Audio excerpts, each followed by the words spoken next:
Hello, everyone. Welcome to another episode of Hidden Gems with me, your host, Natasha Parker. I am excited because today we have a fashionista, the fashionista here from Fashion Bomb Daily. Claire Sulmers is here to share her life, her love, and gems with us today. And I'm so excited for you guys to meet her and know her and our audience to hear what she has to say. Hi, Claire. Hi, how are you? I'm so good. I'm so happy to be here. I'm so glad that you're here. So this is your camera.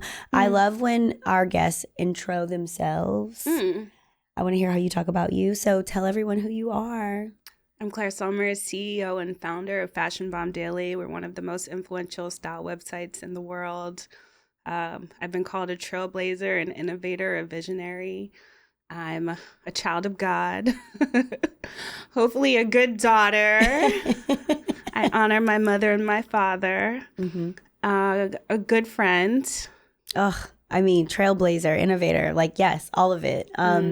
So I'm going to jump right into it because Fashion Bomb Daily, I think whether people know who you are or not, they know what your company is, and people follow. I've followed Fashion Bomb Daily for a long time.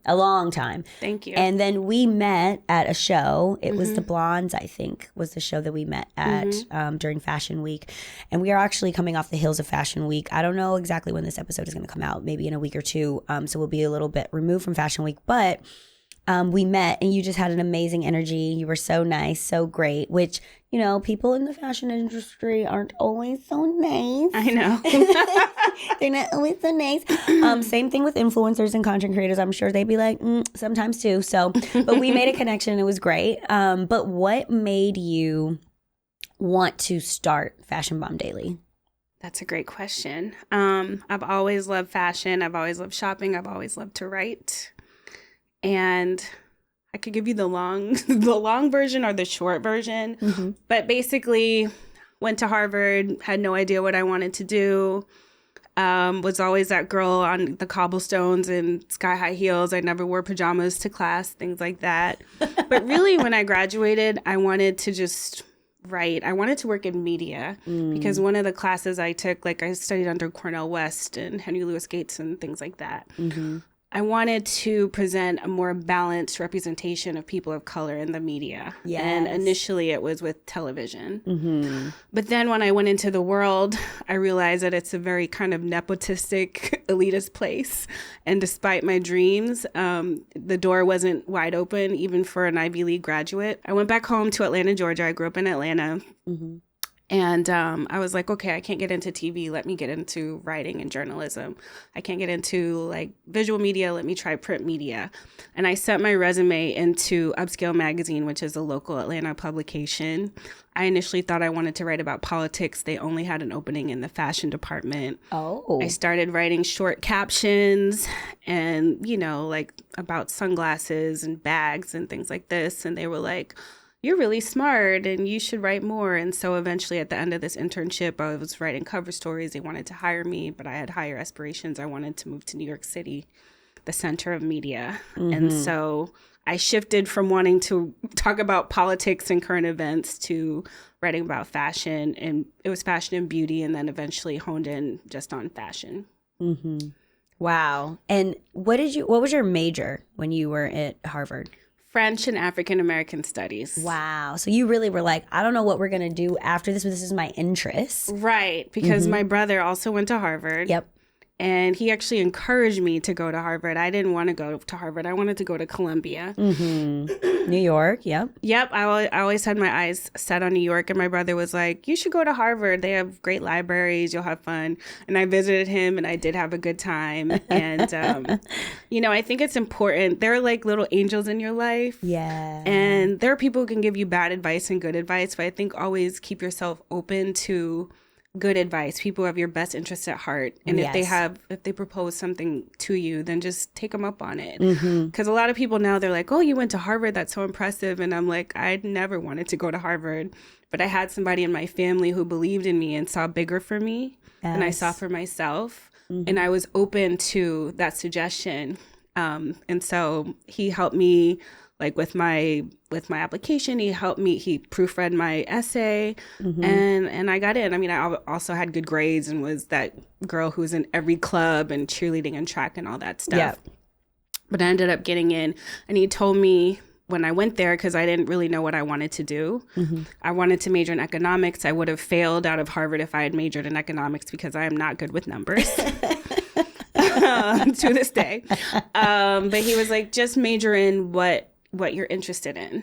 That's great advice. At the end of the day, people just, you went to Harvard and they won't care what you majored in. And so I majored in French and African American studies. Always been obsessed with French for some reason. I think it is back in history. Like I have family members who were commanders in the Haitian Revolution, and they had spent time in Paris. I think that's probably why I really could never explain why I was so obsessed with France and Paris and speaking the French language. But majored in French, and then African American studies, kind of coming up in all these traditional majority white schools, private schools. Just wanted to learn more about my history, and so that's what I eventually majored in and graduated with honors. And then afterwards was like, what do I do now? Yeah. And then now, where is my interest? Yeah, exactly. Right. Yeah. And I think that's great advice too, because some people just will choose not to go to college because they don't know exactly what they want to do yet. But I think that that's great advice in the sense of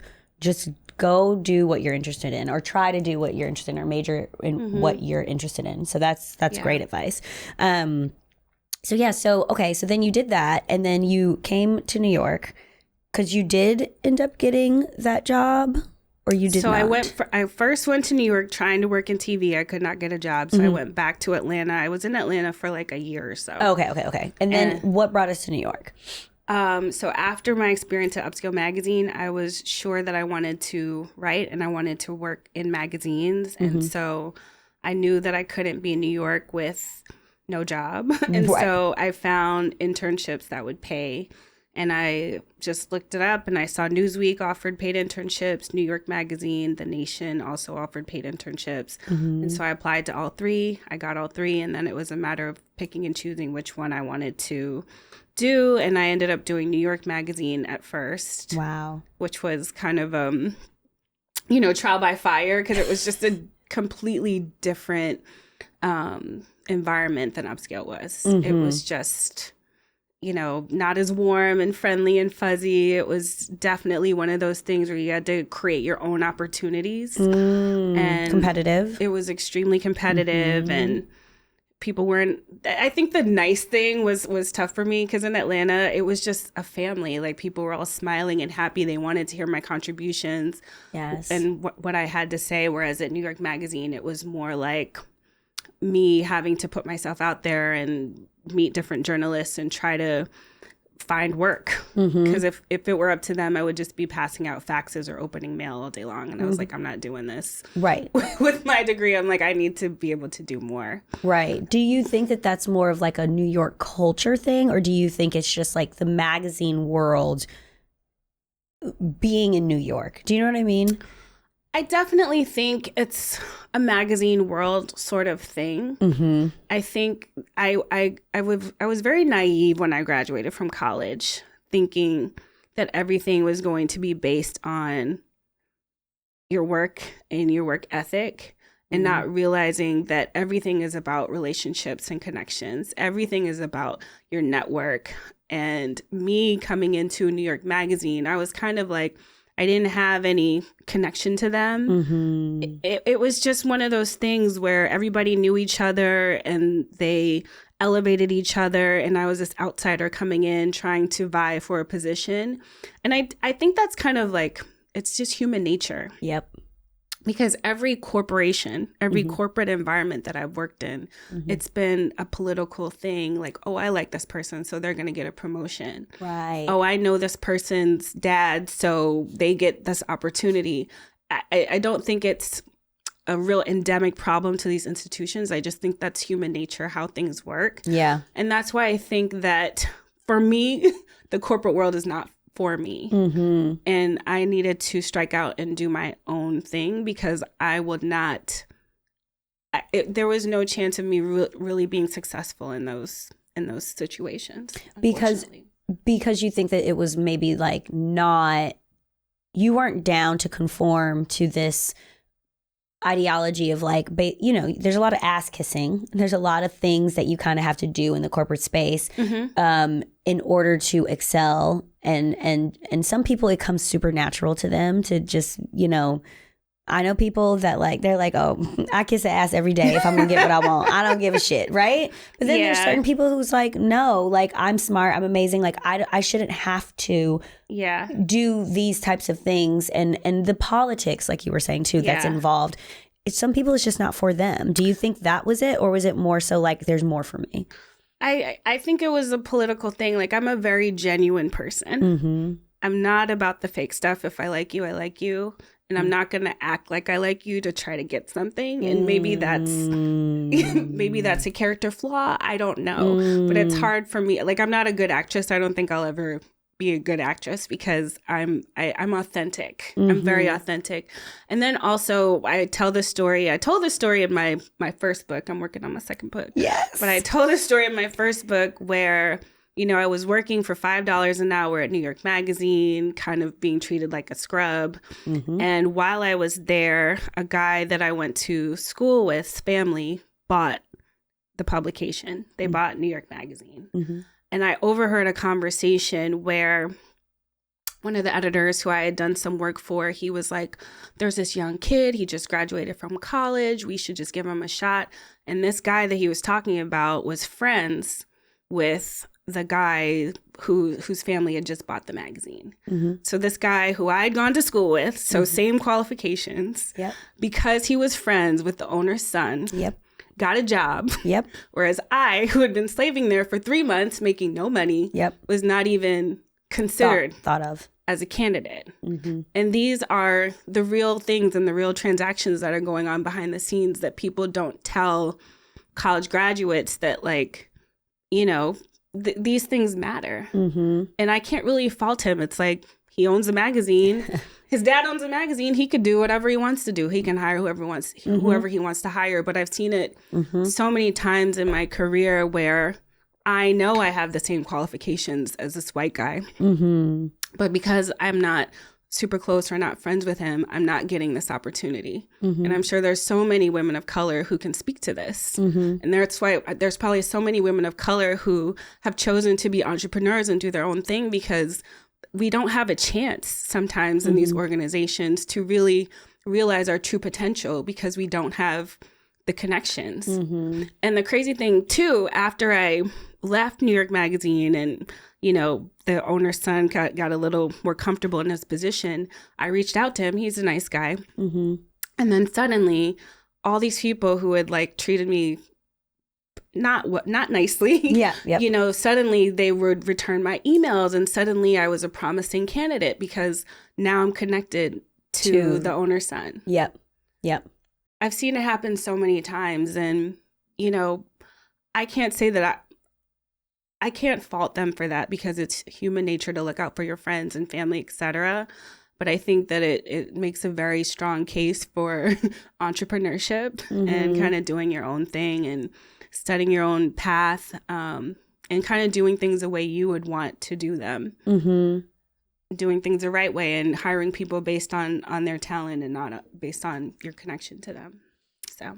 And do you think like your faith is something that keeps you in like a positive space for that? Because some people could take what you know from that situation and get upset, bitter, mad, and just kind of stay. And I do know people like that in corporate spaces where it's like they don't want to be here. They hate their life. They hate their job, whatever. And they, you know, there's a certain level of like, to say, okay, well, I'm going to just create my own thing. There's so much gall with that. But do you think it's your faith that gives you that, that gave you that push to do that, or say like, I know I don't belong here? Yeah, I think, you know, I always say I want God to order my steps, right? And I don't, I'm not mad at any of the experiences that I've had, because I know that if I had gotten that job at New York Magazine, if I had been hired at Vogue, if all these things I wanted to happen had happened when I wanted them to happen, then it wouldn't have led me here. Right. And what God has produced in my life is so way beyond my wildest dreams. It's like so much better than I could have ever imagined. That I'm like, thank you. Thank you for saying no. Yeah. Thank you for not giving me an informational interview. Thank you for everything. I am so grateful. And so when anything doesn't work out now, I know that it's not meant for me. What is made for me is for me. And there is a bigger plan for me out there. And I just need to trust in this journey and trust that whatever God has for me will manifest in a way that will blow my mind. Yes. Amen, sis. Yes. Okay. So what was the pivot, the turning point, the last straw when you were like, okay, I'm out of here for New York Magazine? Oh, well, I didn't have a job. I didn't have anywhere to go. And Was it just like my internship was over? Yeah, my internship was over. And I had another one lined up for Newsweek magazine right afterwards. Okay. And so I did that. And then I was going to be a page at NBC. This is a part of my story that people don't really know about, but I did still have these dreams of being on TV. And I had applied to be in the page program. Which is a great program. It's a great program. But I think I was in the page program, and it was just another situation where I didn't have health care. I was making no money. And as a page, you work weekends. Yep. And you're familiar, like you do the tours. And I was like, I cannot live this life. Like I applied for that. You did? Oh yeah, I applied for that. Yes, girl. And I just could not. I was like, And so I was like, filling out my network, and I got an interview at Time Inc.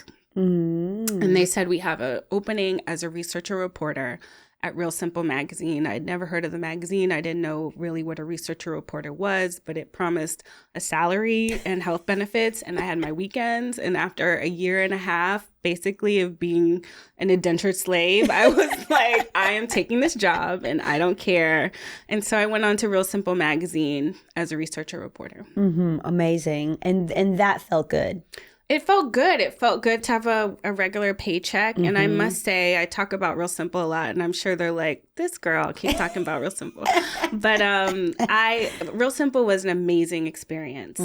It really allowed me the flexibility to fly. I became a much better journalist. A researcher reporter, you look at the facts in each article and you fact check them. You're a fact checker. Yep. You do research. You're interviewing subjects. Everything that I did at Real Simple served, and it informed everything that I do at Fashion Bomb Daily. And without having an amazing boss at Real Simple and so many amazing mentors and friends, I would not have been able to launch Fashion Bomb. So after 2 years at Real Simple, I started Fashion Bomb Daily. Wow. That is fantastic. And I was updating from my job at my desk during lunch breaks, all sorts of craziness that probably at another job would be a fireable offense. But I was like, and my department was so cool. They just kind of let me do it. But it got to a point where I was getting too big. Like I was featured as a blogger of the moment in Teen Vogue. Yeah. Women's Wear Daily had written about me, but at the time I was anonymous. Oh. Because I didn't want them to write about me. But I was getting features, I think in Essence, like my face was everywhere. The blog was blowing up. I was getting on the train going to work and people were recognizing me. They were like, hey, you want my seat? Claire and I was like, oh my gosh, I can't do this anymore. And I did have this dream of living in Paris for longer than 3 months because I studied French all my life, had spent summers in Paris, and I wanted to live there at some point in my life for an extended amount of time. And I was like, I want to work in fashion. I don't have an avenue here at Real Simple. Yeah. Let me move to Paris and just see what happens. I can become a better French speaker. I can take a little break and also see if I can get into the high fashion industry. So that's what I did. Because I didn't mention that while I was at Real Simple, I was applying to Vogue. I was applying to Women's Wear Daily and all these things and not getting anywhere. Wow. And so I was like, I have to do something. And so quit my job, moved to Paris. I knew like one person there with the goal of working in fashion in some way. And I had so much free time because when I got there, I was like, I have nothing. I went from this very robust and full life with friends to absolutely nothing. Right. Starting over. And so I took that time to basically make Fashion Bomb Daily my full-time job. Updated every day, all day. Worked little jobs on the side, freelance jobs. I taught English to children. I taught English to businessmen. Wow. But I was in the heart of fashion. Like I was there for Fashion Week. Yep. When Kanye West first started to go, and Pharrell was there. It was just an exciting time. Yeah. So we share that love for Paris because I am the exact same way. I'm obsessed with Paris. I love it. I love it so much. So that's great that you got to live there. So you started Fashion Bomb Daily as were you the face then? You were not. Was that because you were at Real Simple? No. Okay. No. Why were you not face fronting as like, this is your new avenue that you're doing? Was there a reason why you didn't start that way? I never intended to be the face of my brand. Okay. I always intended to just be the writer behind the scenes. Ah, okay. I knew that we had the traffic. I knew we had the following. This was before Instagram, so people couldn't quantify it, but I could see from Google Analytics, from all the comments and things that we had as big of a following as a Brian Boy or Nitralicious. These were the sites that were big at the time. But when H&M, for example, would have a big fashion show in New York City, we were never invited to anything, you know? And I realized that the fashion bloggers at the time who were getting invitations were the faces of their brand. Right. And so I was like, let me put my face out there. Okay. Despite my hesitation. Because even now, I don't... Okay, now I'm hamming it up. Yeah, you don't like it. It's you, girl. It is you. And I'm so happy for you for that. That's why I'm like, I really want to know that mindset. So you did not want to be the face. I did not want to be the face. You wanted it to be this fashion blog and or magazine article thing. That was your mindset from a business perspective. Not from in the business perspective part. I didn't even treat it like a business. Like I didn't even know it was a business. Okay. For a long time, blogging was not a business. Okay. For a long time, I was doing it just because I wanted to. And I actually started Fashion Bomb because I went to our HR department at Time Inc. And I was like, I want to move around. I want to go to InStyle. I want to do something. And she was like, you need a website. And I was like, okay. So I started ClaireSulmers.com. It had all of my clips, everything, articles that I had written. It had my resume on there. And then I thought it was boring. And so I decided to start a blog. And the blog was just a way for me to express myself online and also show these big fashion magazines. Because Real Simple is a home kind of organizing magazine. Yes. Despite me writing fashion articles for them, that's not really what Vogue was looking for. And so I decided to start a blog to show people my skills as a fashion writer. Yes. Wow. So my goal with launching Fashion Bomb was to show people what I could do so that I could get a job. As a writer, a writer somewhere else. But it was not ever intended to become my job, a career, anything. So that is a gem in itself right there, because there's so many people that are probably listening to this that want to do something or want to be a part of something. And I tell people, and back then there was no Instagram, no TikTok, no nothing. I'm sure now if that were you, it's like you would be on Instagram talking and saying this, whatever, this fashion, da. And it's like, utilize these networks to talk about what it is you're interested in. If you are not working in that place or doing that thing, you can make a website. You can go, there's people who do man on the street all the time and ask people random wild questions about whatever it is if you want to be a reporter. You know, there's so many things that you can do now and there's so many ways, but consistency is so important. Right. So when you were starting your blog, how often were you updating and doing things back then? I had something scheduled every day. Wow. And I had something like Monday, I think it was Street Style. Tuesday was Fashion News. Wednesday was, I don't know. It's been so long. Right. But you had it was a schedule. There was a schedule. Wow. And every Sunday, because I was working full time, every Sunday I would go to a coffee shop and I would draft things up. and I would have them scheduled throughout the week. Wow. So that's hard work. Yeah. It is hard work. Yeah. That is great. Okay, so then you went to Paris. We went to Paris. We are honing in on this. We're hustling. We're teaching people French. Teaching people English. You should see. Oh, teaching people English. Sorry. My methods of teaching English. I was like, watch Judge Judy. Okay.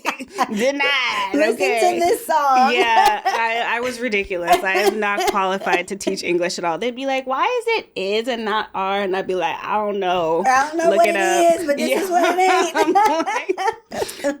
Anyway. Oh my gosh, it's so good. Yes, so I should have been fired. But anyway. No, that's good. Okay, so you go there, you go to Paris. And how long did you stay in Paris?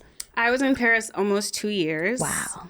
And the goal was to work at Paris Vogue. And this is where manifestation comes in. Like, I had the cover of Paris Vogue on my wall. I had the masthead on my wall every day as I woke up. I would walk by their offices. I found the address and would walk by. I would like run by. Yes. And basically how I got my internship was there was this huge scandal back, I think this was 2006. For some reason, everybody in the fashion industry was like, let's do blackface. This is fun. It was ridiculous. It was like an awful time. Yeah. Yeah. It's like, what are y'all doing and why? But anyway, the Paris Vogue had a blackface scandal. It was model Laura Stone. They put blackface on her. It was on CNN. Everybody was like, this is racist. Yep. And so my friend, this is me listening to friends and people, we'll call them angels in my life. He was like, this would be a great time for you to write Paris Vogue and tell them, you know, that you have this background in French and African American studies, that you've been living in Paris, so you could be an asset to their team. Yeah, it wouldn't have happened if I was there, basically. Right. Yeah. And so I wrote a letter, and I was like, it was just very militant. And I was like, I watched Spike Lee's Bamboozled, and I think blah, blah, blah.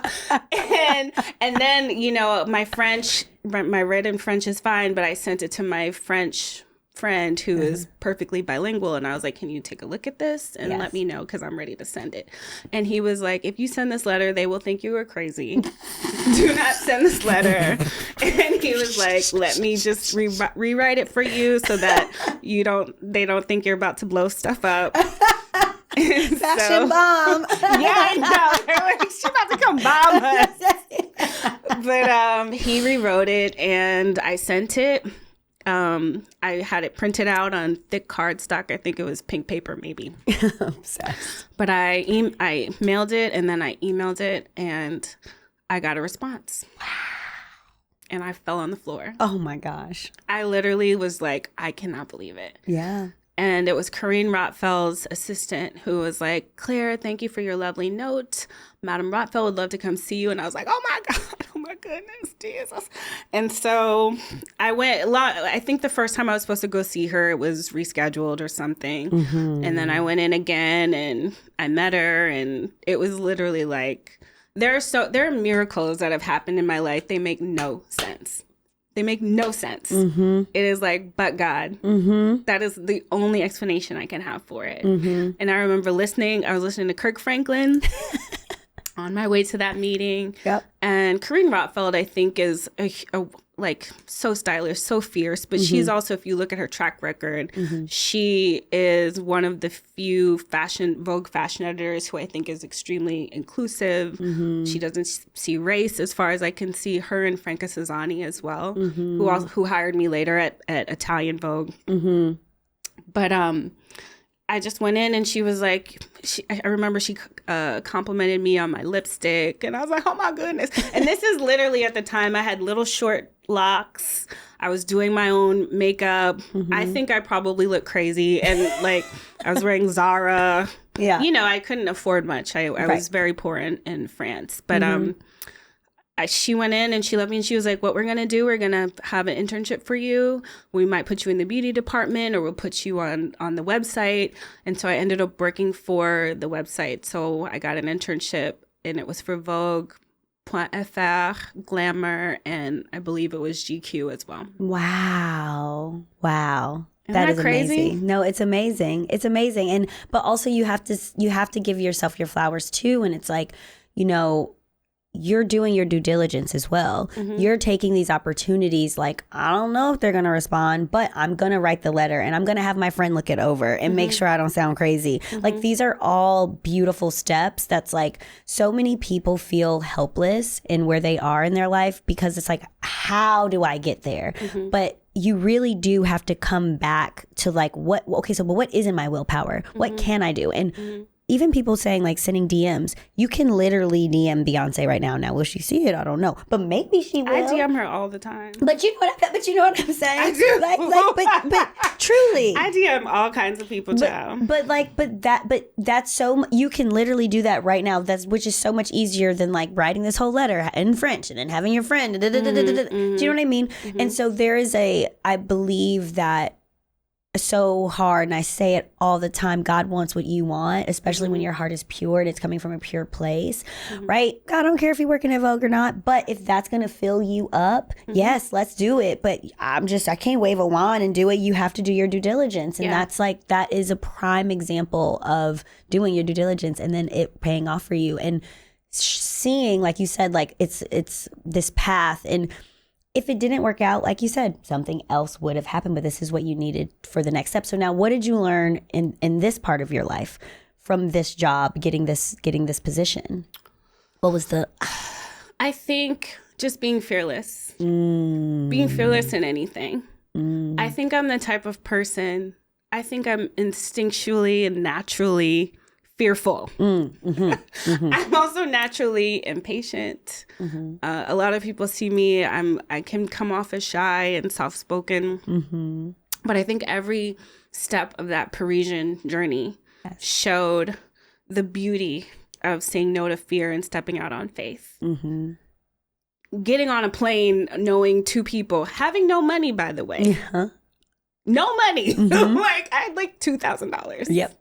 And I spent it quick because I was crazy and like didn't know how to budget money at all. So I was like, oh, I have $2,000. I can buy $500 shoes. No, Claire, like you have no money to shop. Literally on that baguette and cheese diet. Like, okay.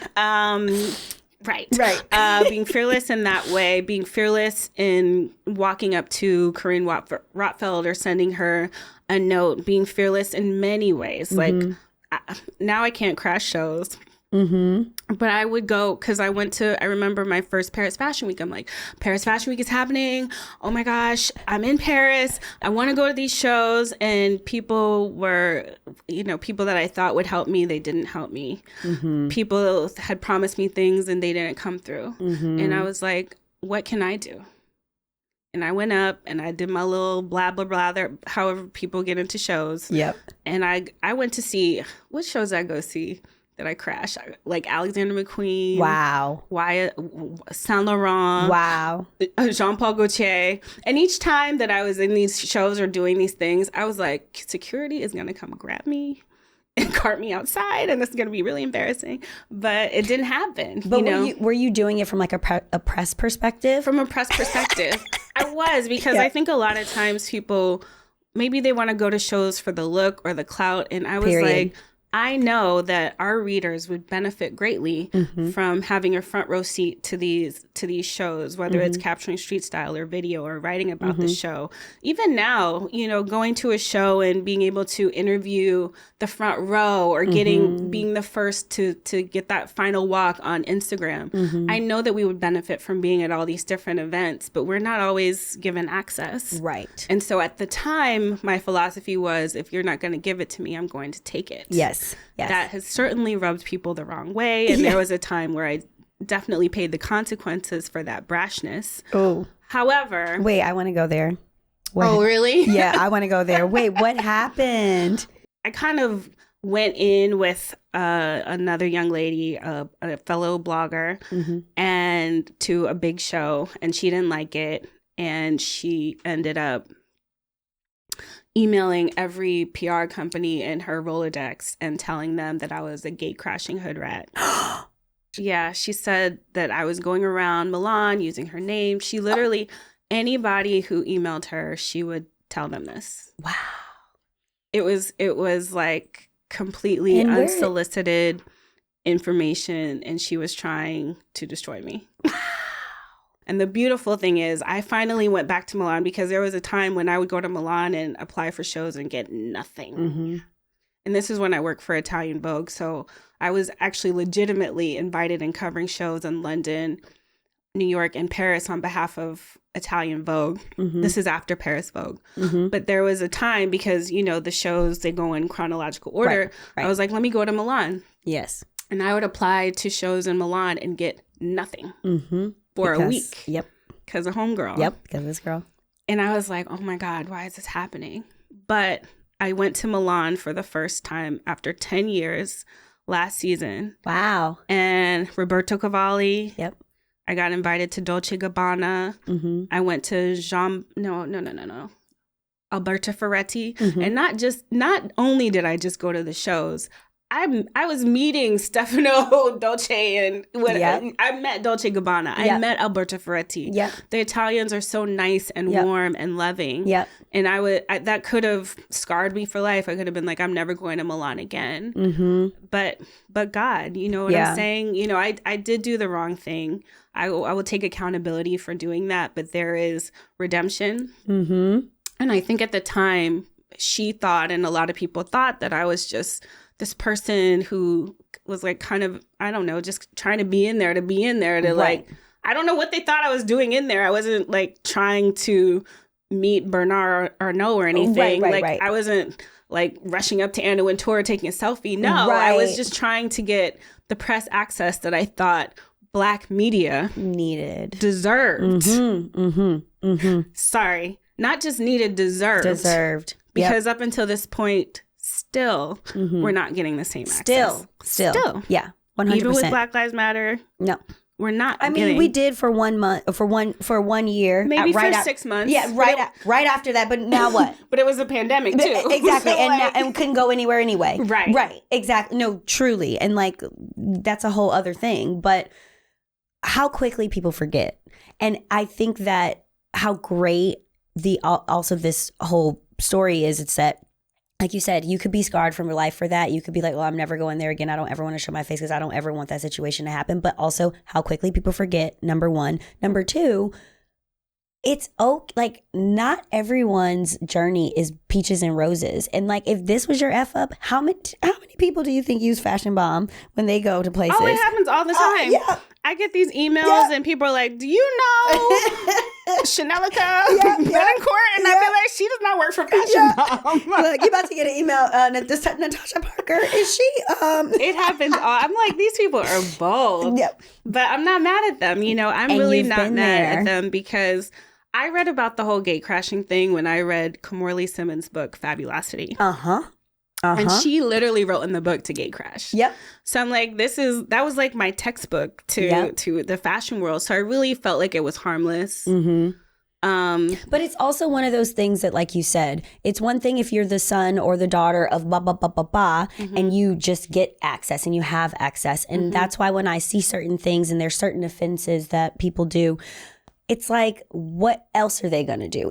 I mean, not to bring him up because he's crazy, but when I saw the documentary of Jeffrey Epstein, the man lied about his whole entire job, life, career, everything in order to get this job that he got, to get access to all these people. And everyone was like, oh, okay. They found out he lied and still was like, whatever. Like, but people are doing this left, right, and center, you know, but depending on what you look like, sometimes you get the slap on the hand for it, right? Mm-hmm. So it's a part of the journey. And it's also something that, like, how crazy and full circle is it that now you're in a position for people to use your name in your Fashion Bomb daily to crash parties and shows. I know. It's and wild. I'm not mad at you, you know. Yep. Chanelica, I'm not mad at you. If you want to do it, you know, go for it. Try it. Because it's not hurting anyone. Yeah. If you're not there trying to walk in the show. Right. Oh. Right? As long as you're being respectful and you're there. For me, I'm like, why doesn't Black owned. It's very important for me to put an emphasis on Black owned. Why doesn't Black owned media have a seat at the table at fashion shows? Yeah. They have, when I go abroad to France, they have a section for Japan. They have a section for Europe. They do have a section for American. They don't have a section for Africa. Right. And Black media, perhaps this is a different experience for those who work at Ebony or Essence. I don't know. I don't think so. Yeah. But it's like the industry has been very racist for a very long time.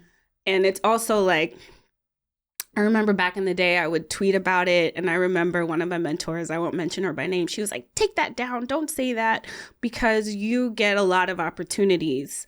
And there are young people looking up to you, and you don't want to come off as complaining, right? So I don't complain. A lot of times, I just grin and bear it. Yeah. I grin and bear it. I take it. I'm like, I'm going where I'm celebrated and not tolerated. Amen. I'm going where I'm supposed to be. And, you know, whatever's happening over there is not for me, so I won't be there. And that's the attitude that I've had to espouse after all these years, because, you know, we can't always feel entitled to a seat at the table, right? But it's still just like, why are things still this way? And that's what's interesting. You know, we can't feel entitled to have a seat at the table, but I feel like at some point, we have to feel entitled to a seat at the table, because our influence is everywhere. It is. Like our influence as African Americans it's everywhere. From the way that from your hair, from your lips, from everything about us. Our influence is everywhere, but yet we can't feel entitled to a seat at the table.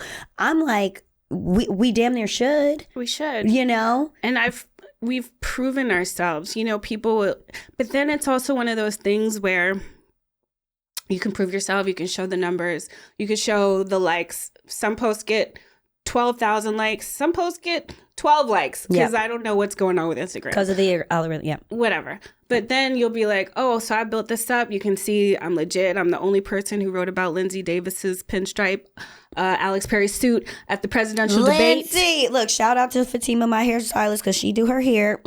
Laid. Okay. Laid. But let me just, like, we're breaking news. That nobody gives us credit for, right? It's fine. But it's like, then they'll try to discredit you. They'll be like, oh, well, you bought all those followers. Yep. Those aren't real. And I'm like, what? Yep.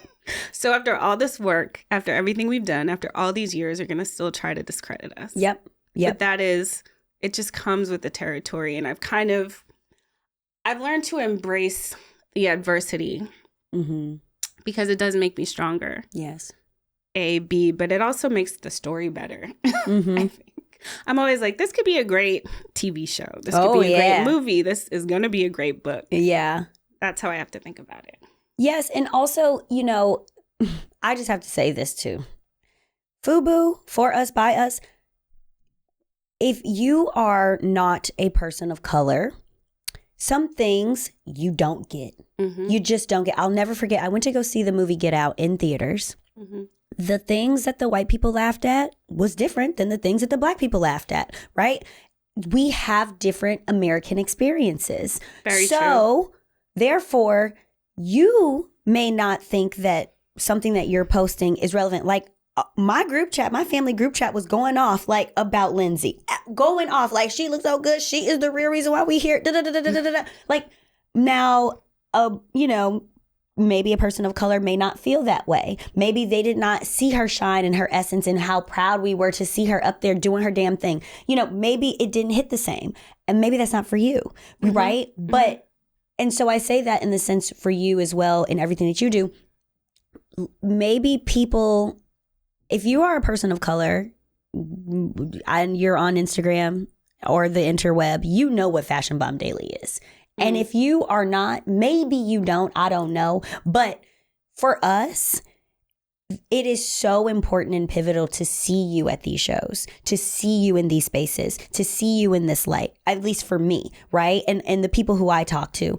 And so when other people question it and they don't understand it, it's like, sometimes it might not be for you, baby, you know? And instead of questioning it, try understanding it. Right. Right. And so that, and, you know, we have to conform or feel as though we have to conform to white spaces. But when you have a Black publication, you really don't have to.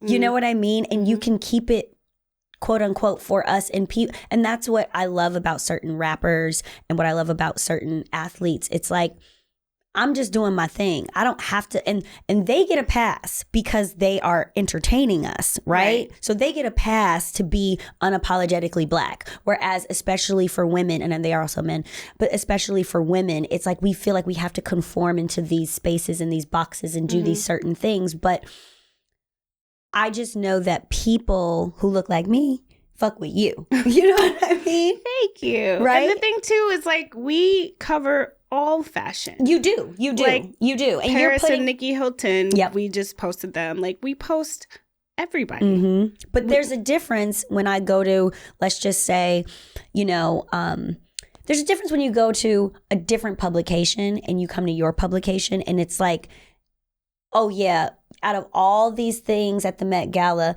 I'm feeling those things that she's saying. You know what I'm saying? Like when you're the first. It's the curation. I'm always reposting Fashion Bomb for the Met Gala and how you do it. You know what I mean? Which is different than how other publications do it, right? Yeah.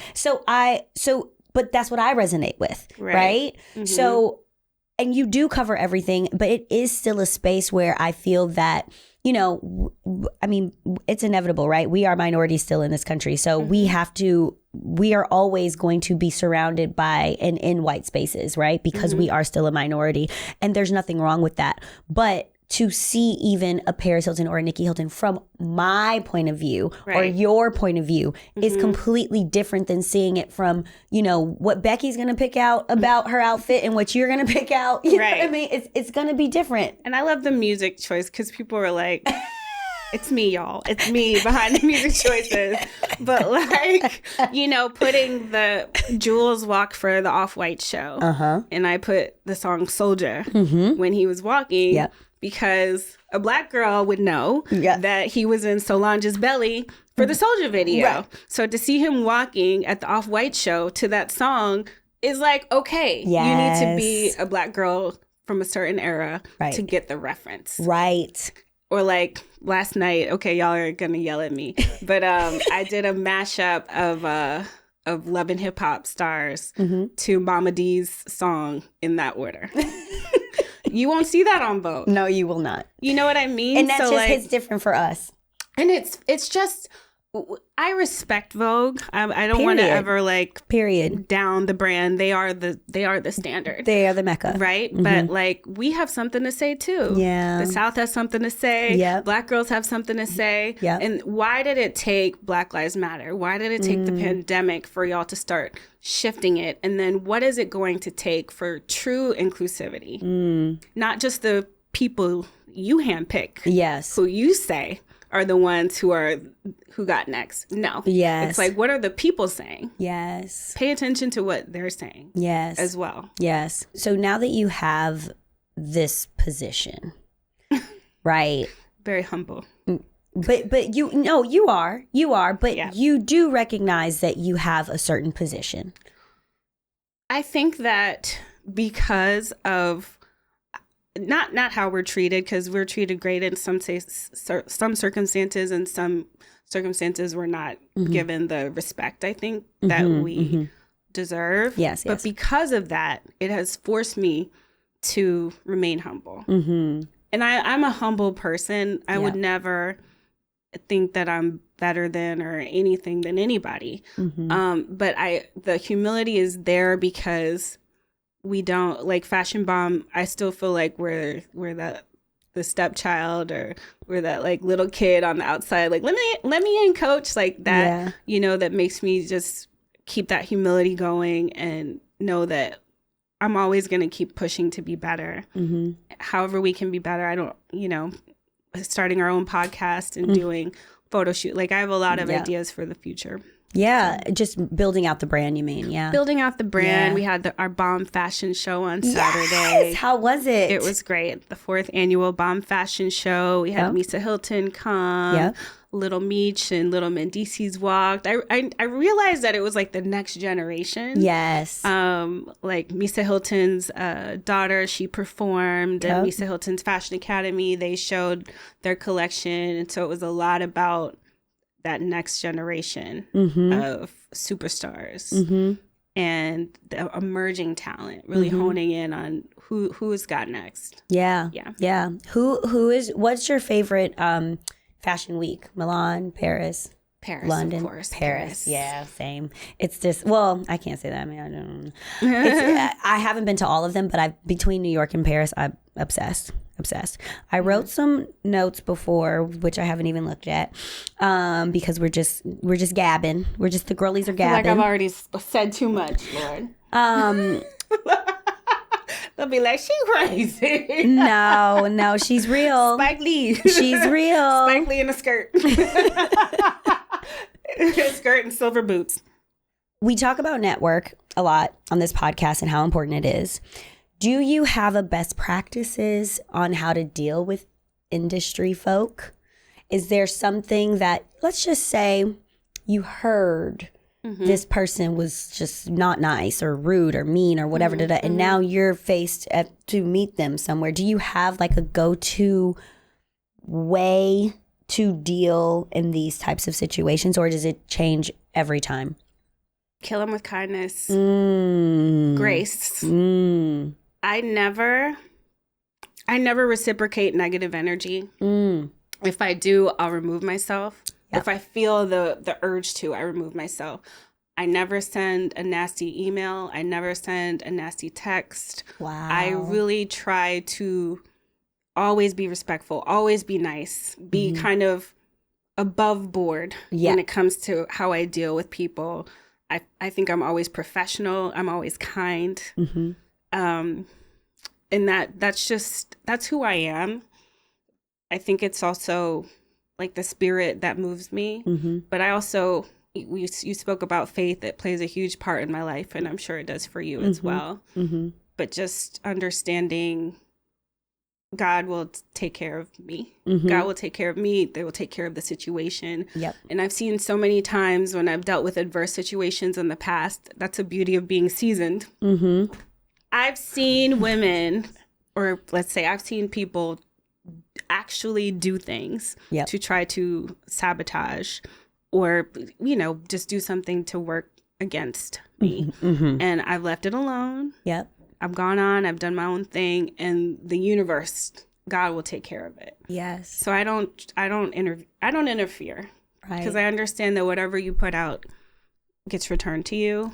And so I'm always going to do the right thing. Try to do the right thing. Yep. And it's not reciprocating that negativity. Never. That's beautiful advice. It really is. Because, girl, I'll be over here like, you got one more minute before. And definitely not on social media.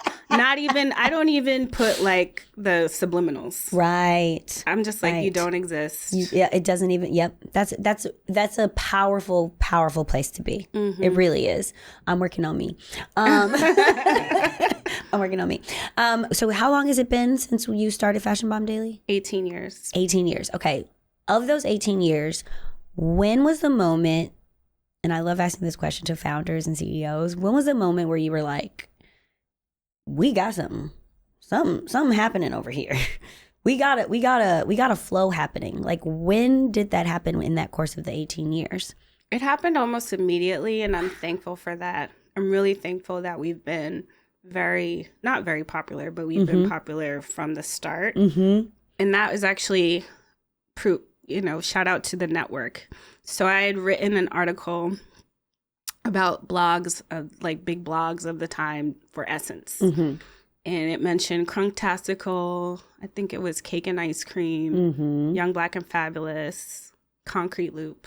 Oh, yeah. And so I was already in communication with these people.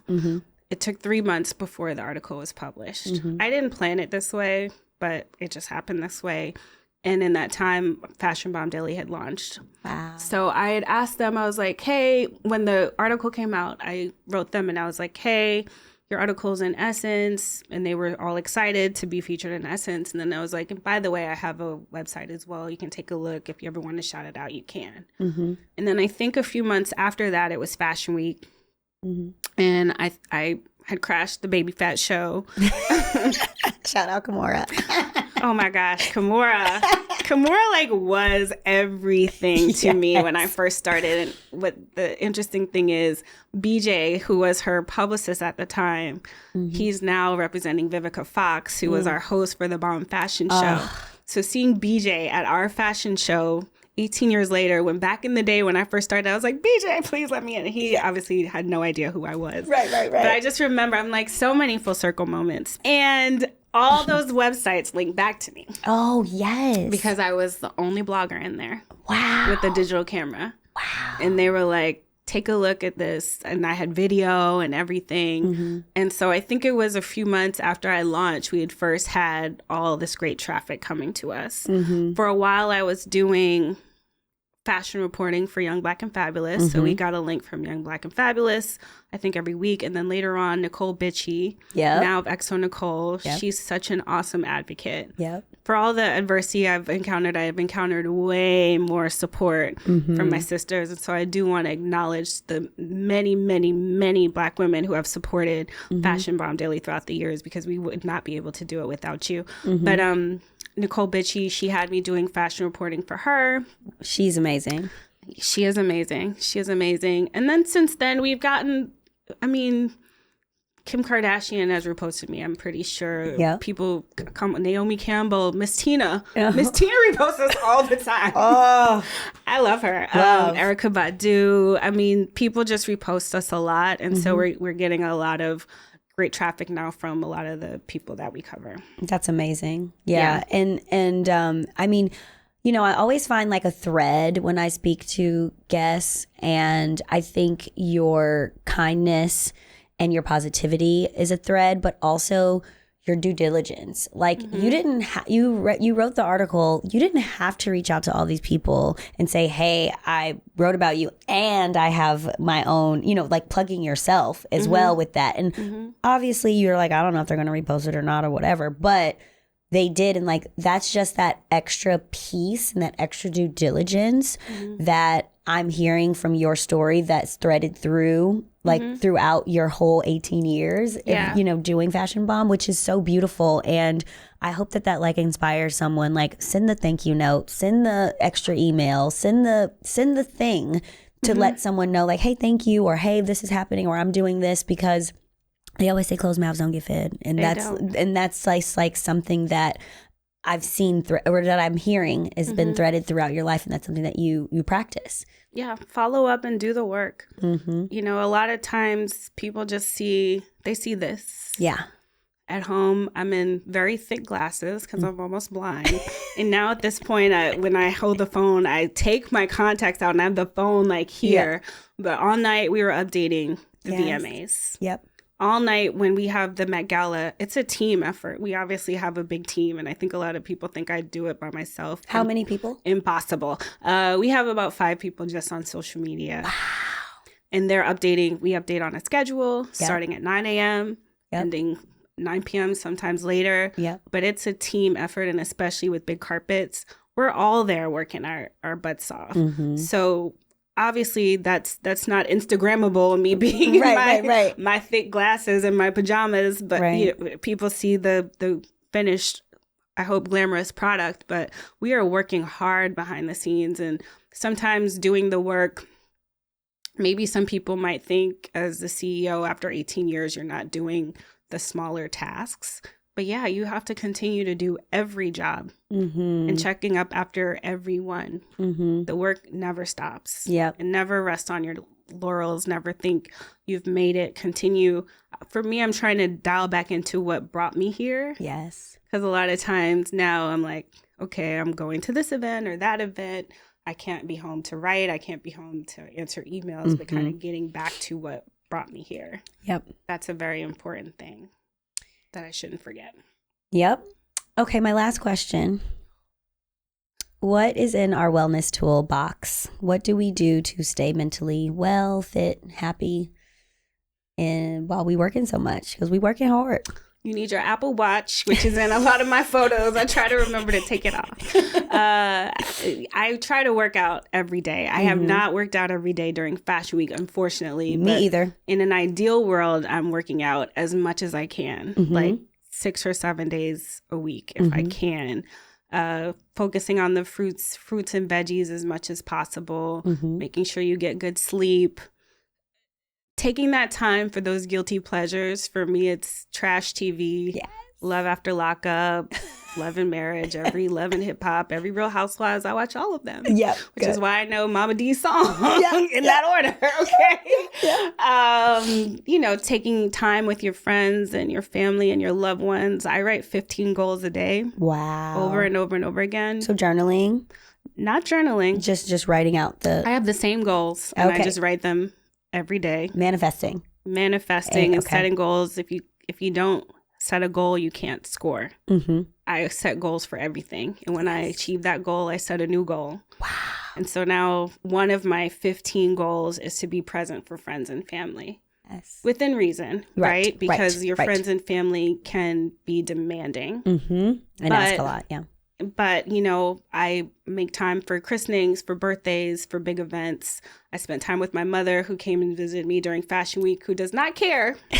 She does not care. She doesn't care about a diet. She don't care if you're busy. She doesn't care. She's like, when we hanging out? And I'm like, okay. So hang out with my mother and my grandmother. It's important. It's important to spend time with your family and not get so wrapped up in all this, because all this can be gone in a second. And they'll still be there. And they will still be there. Yeah. Don't take them for granted. Yep. What else is in my wellness toolkit? A nap. Watermelon. Green juice. I don't know. I can go on. That's all. That's great. Amazing. Well, I thank you so much for being here and sharing your story. It's so inspiring. You can see your passion every time you talk about this too, which is so amazing as well. And like, people have to find what they're passionate about and go after it. And and a lot of people who are not happy is maybe because they're doing things they think they're supposed to do and not necessarily passionate about. So I thank you. Thank you for that and being that example for that as well. So thank you. Okay, we are done. We are done until next week. And I will see you guys next week for more Hidden Gems. Thanks for listening to Hidden Gems with me, your host, Natasha Parker. Don't forget to rate, review, and subscribe. It really helps grow our budding community. Follow me on IG at Natasha Parker and the show at Gems with Natasha. Hidden Gems with Natasha Parker is produced by Gotham Production Studios.